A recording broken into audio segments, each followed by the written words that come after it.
Hello, Princeton. Everywhere we are this semester, coronavirus is changing our lives.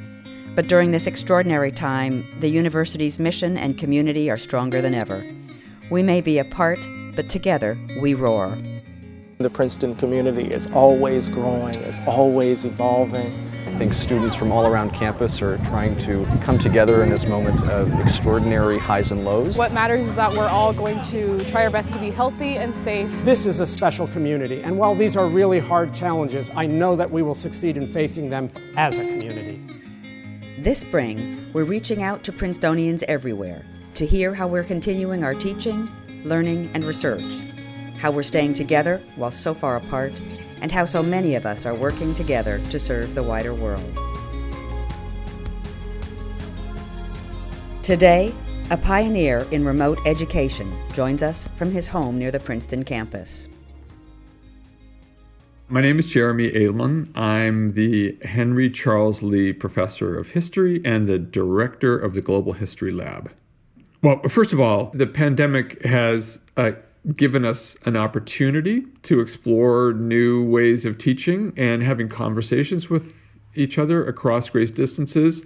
I think it's put enormous stress, though, on the faculty and on students to reproduce a sense of belonging, to feel a sense of connection, even as this COVID crisis has super isolated us. You know, in the past, the students would come together for a 3-hour seminar, and then off they would go to the library, to the residence halls, to the cafeterias, and so on. But when they are not present, when they are not here, the course and their professor is almost their only connective tissue. I mean, they might be talking to their friends and classmates occasionally through social media, but even that I sense has been untethered to a very large extent. We take it for granted that from Firestone to the residential colleges, eating clubs, and so on, it's all in the same shared space. Well, what happens when that's no longer there?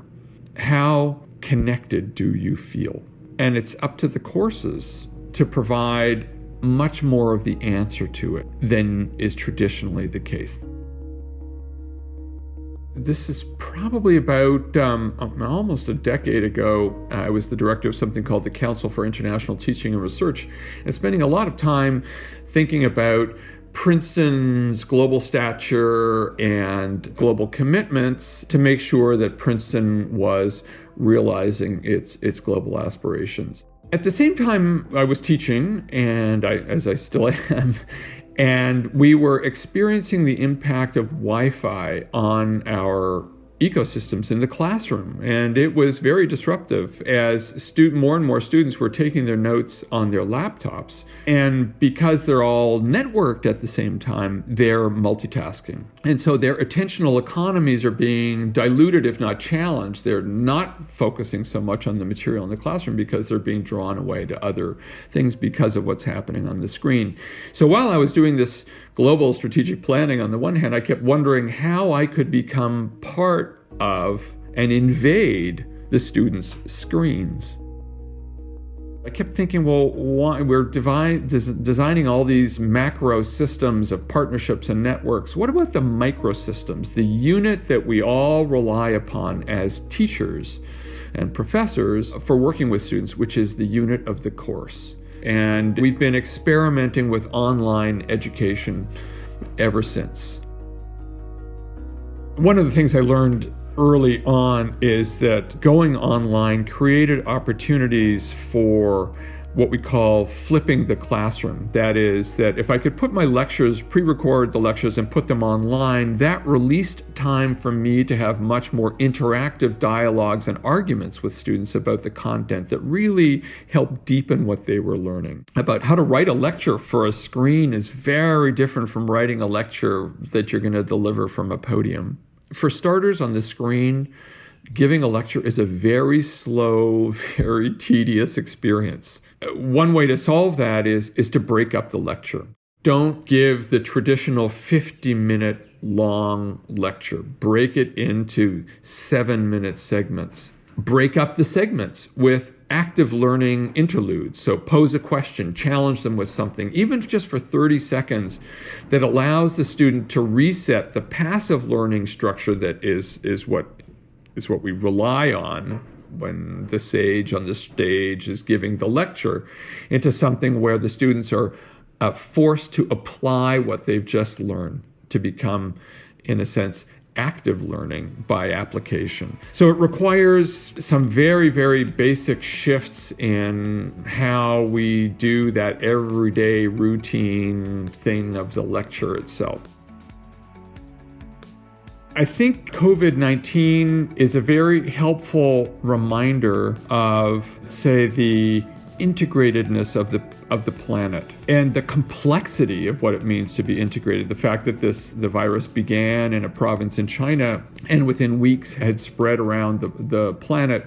This has been going on for a very long time. And in fact, in the survey of world history, we go back to the Black Death and the ways in which the Black Death followed the very same Silk Road trading corridors from port to port and spread the plague. This is a seminar course called Remaking the World from 1820 to 2020. I could not have imagined a course that would be more relevant to the current conjuncture, because in some senses what's informing it is the idea that the world has been, and the people of the world have been, at crossroads several times in the past, where people have debated and discussed the components of global integration and disintegration, with the idea that there are many forces that make us interdependent, but we have complex responses to that interdependence. We all jump into the seminar at Zoom, and we've got a student in Denmark, a student in Germany, a student in California, and yet here we are learning together using these new media to learn together and to learn collaboratively. So, in a way, that's a parable for what's happened in the earth. We are interdependent and yet fractured and fragmented. I mean, we are, in a sense, practicing in the classroom what people have seen unfolding previously in time. In earlier protest movements and social mobilization, whether it was civil rights, even the Occupy movement in 2008, 2009, it was easier to blame public authorities for, let's say, trampling on, in the case of civil rights, our liberties. This one is much harder to get a fix on politically when there's no clear enemy. The enemy is, as we're reminded all the time, a virus. Right? It's a war against a virus. So where do you direct your anger and your outrage? And I think that's going to create, and we can already see that it's been coming for a while, what is a sort of questioning around the legitimacy of globalization. And so my fear, and this is one of the themes we explore in the course, that there's going to be a retreat from the idea that we have commitments and responsibilities across borders, because the experience of globalization with this pandemic is going to be that globalization brings more threats than it does opportunities. So the Global History Lab has different dimensions to it. It started out really as a program to provide a collaborative learning and exchanges for graduate students. The biggest thing we do, though, is sustain online, interactive, and connected learning for undergraduate learners in various parts of the world, in Europe, the Middle East, Africa, and more recently in Asia. At the same time, we are now piloting a project that takes the students who've graduated from these courses to themselves become chroniclers of the global crisis. We have an initiative called History Dialogues, which trains students who've done History 201 or the Global History Lab in the methodologies of oral history. And they are going to do projects from these various locations, from Rwanda to France to California, to create and to document oral histories of the COVID crisis from different perspectives. So the crisis is itself a lab that we can create data, but because we're historians, the data take narrative form, what the stories and the experiences are of a global pandemic from multiple local perspectives. So we're training the students to become themselves knowledge producers for the future. And our plan is by next fall to have a showcase of what the learners and the participants in the project have produced. Narratives of a global crisis that we're now experiencing, that we're struggling to make sense of it, that our commitment as historians and as young historians, my students, are to help us get a deeper understanding, and in this respect, to globalize our understandings. Because one of the tough aspects, we understand that this is a global crisis, but we're experiencing it in a hyper-localized ways.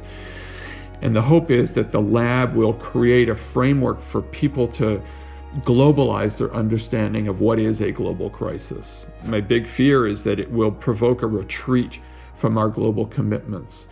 And we can think of history in this sense, in the service of reviving and reminding us of our global commitments, that we're all in on this one together.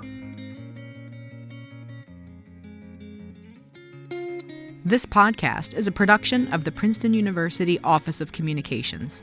The opinions expressed herein represent the views of the individuals involved, not those of the university. Princeton podcasts are available on major distribution channels, including Spotify and the Apple and Google Podcast apps. If you have suggestions for future episodes or topics, please send them to podcasts@princeton.edu.